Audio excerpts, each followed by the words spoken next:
I'm actually got a slide here now. I'm trying to talk about stormwater management with local rainwater harvesting, and I'm introducing the concepts of scale, integration and cumulative impacts. The first thing you should be aware of that everything we're doing in an urban area is connected to everything else we're doing. Sorry, I'm a systems scientist, but that's the reality. And everything that happens is not average, it's cumulative.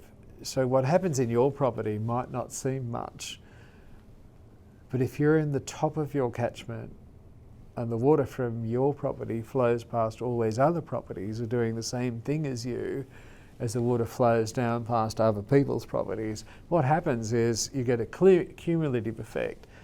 And this is actually was shown previously and it's shown here as well in now the red and the blue hydrographs that we call them. So just say, for example, you have a rainwater harvesting system on your property and it reduces the volume flowing off your property. So that's the little red bit in the hydrograph on the allotment graph. But it doesn't reduce the peak flow, which is the maximum height of the graph, but it reduces the volume flowing off your property, which is a common argument made by engineers because they like to think in peak flows, although that's now changing. In international science says we have to manage stormwater by thinking about volumes. So your property is taking some of the volume of the stormwater because of your rainwater tank, but it's not reducing the peak flows. So that's a worst case. As you get to the second property, as you go down with the two shapes coming together, you get what's known as sawtooth hydrographs. So you've got two volumes missing, two parts of the volumes missing from each property as it's coming in to, say, your drainage system. And as you get further down, as we call a subcatchment, you now see the blue shape compared to the original red shape is flatter, it's got less volume in it, it's less damaging to the environment and less flood risk.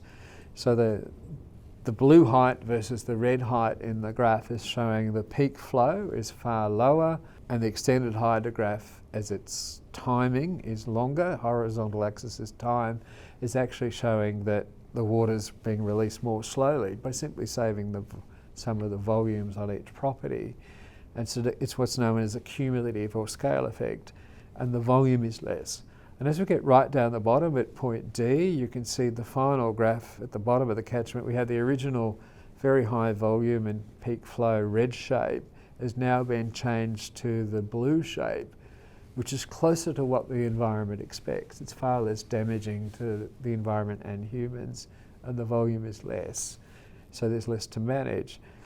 But in so doing, we're also taking, if we're using that water, we're taking more water from someone else's rural catchment via our dams for our city. So we're actually producing a benefit to rural communities by taking less water.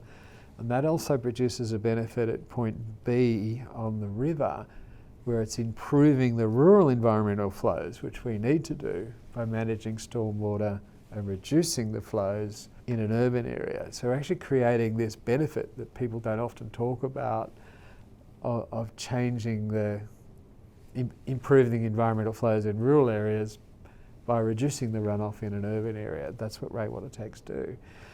But we also have to consider the context, which is, say, I've taken subcatchment G here, and in a modern urban planning concept, we've got demographics going on there, different soil profiles, hopefully different vegetation.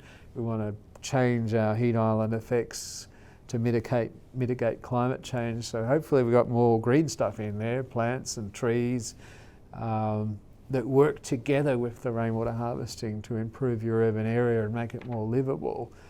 So the rainwater harvesting strategy in your house is not working on its own, it's producing a cumulative effect that benefits even rural communities, and it's also working together with the other things your society is trying to do to make your urban area better.